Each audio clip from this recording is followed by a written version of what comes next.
This year, Elon Musk has made history by setting a record that only a rich businessman like him actually could. This year, he has lost more wealth than anyone in history. And you honestly love to see it.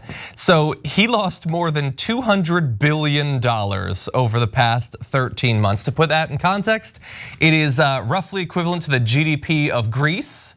Okay, the amount lost is also more than the net worth of the now world's richest person, Bernard Arnault. And so let's put it in perspective graphically.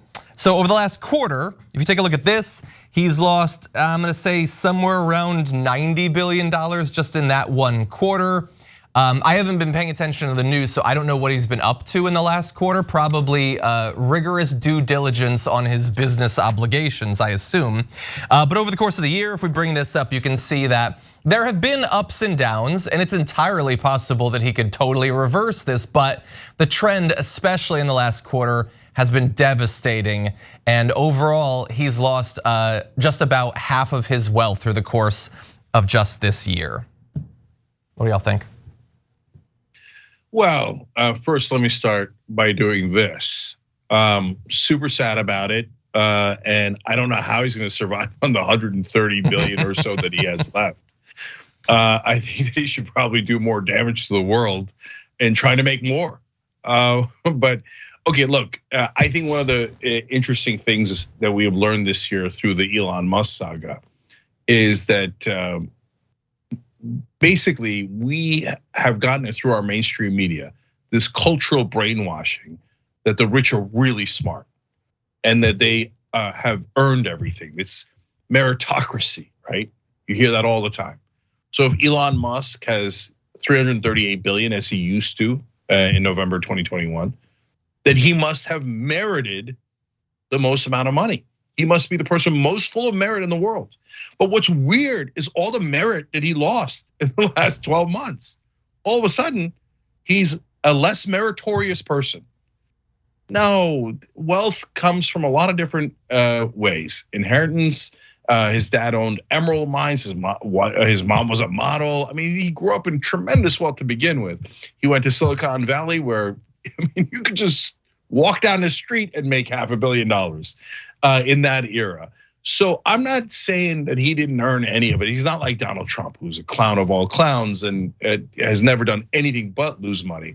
So he obviously had a nice run for a while, to say the least.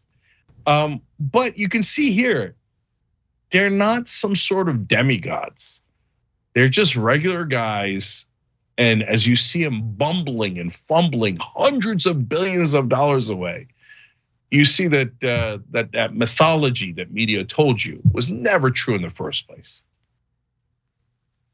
You know, Elon's wealth has been inflated over the past several years, primarily by Tesla stock. And a lot of that was speculative investment on these ludicrous promises that Tesla was going to have, completely self-driving cars, solar panels, a ton of like charging stations. It was framed as a technology company and not a car company. And additionally, part of his wealth is also from SpaceX. There's a huge amount of federal subsidies and grants in SpaceX. So it's like another inflation point from federal dollars into SpaceX. But on the Tesla point, finally now people are starting to see that that is not going to happen. His cars keep killing people, they're catching on fire. The self-driving technology is not working properly. They're being investigated by the federal government for more deaths and injuries because of these cars. They're like, in cold weather, the doors are freezing shut. They don't seem as practical as they initially seemed, especially when you have domestic manufacturers making a much more affordable car.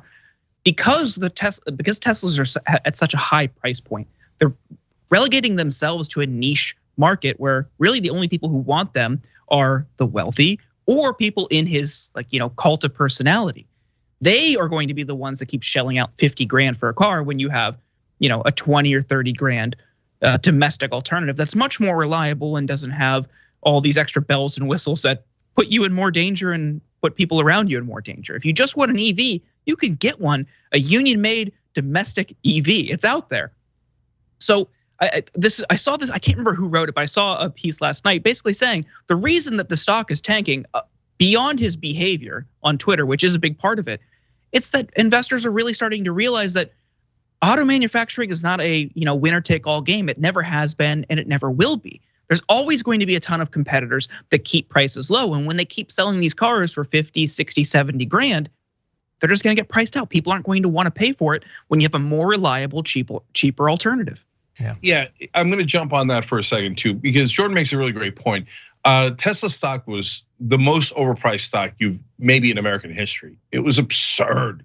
The amount that he has lost in Tesla stock over the last year is more than all of the other car companies' value combined.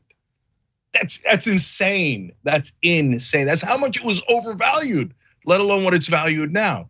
Which goes to show you all the geniuses on Wall Street ain't geniuses either. They were the morons who bought into preposterous, completely unbelievable hype. I remember people telling me, "Oh yeah, Tesla, man, it's magic. It's gonna go up forever. It's not a car. It's something else." Well, it turns out you guys are idiots. No, it's a car. That's what it is, and it's not, and apparently not a great car. So I think it's got more to fall. But don't ever take financial advice from anyone, okay? But for what we do, that's for the future. For the past, okay, the proof is in the pudding, and it turns out all the Wall Street guys are just bros. They're like frat guys who are like, "Yeah, dude, did you hear? Musk is killing it, man. Musk is a genius. I'm gonna put it in Tesla, dude." Well, what happened? Yeah, geniuses. Yeah, and by the way, maybe going into the new year, a company that has lost so much of its stock price in just 1 year, maybe it should have a CEO who's there occasionally and remembers that he's running that corporation. Maybe that would be beneficial, something to look into in the new year. Thanks for watching The Young Turks, really appreciate it. Another way to show support is through YouTube memberships. You'll get to interact with us more. There's live chat emojis, badges. You've got emojis of me, Anna, John, JR. So those are super fun. But you also get playback of our exclusive member-only shows and specials right after they air. So all of that, all you gotta do is click that join button right underneath the video. Thank you.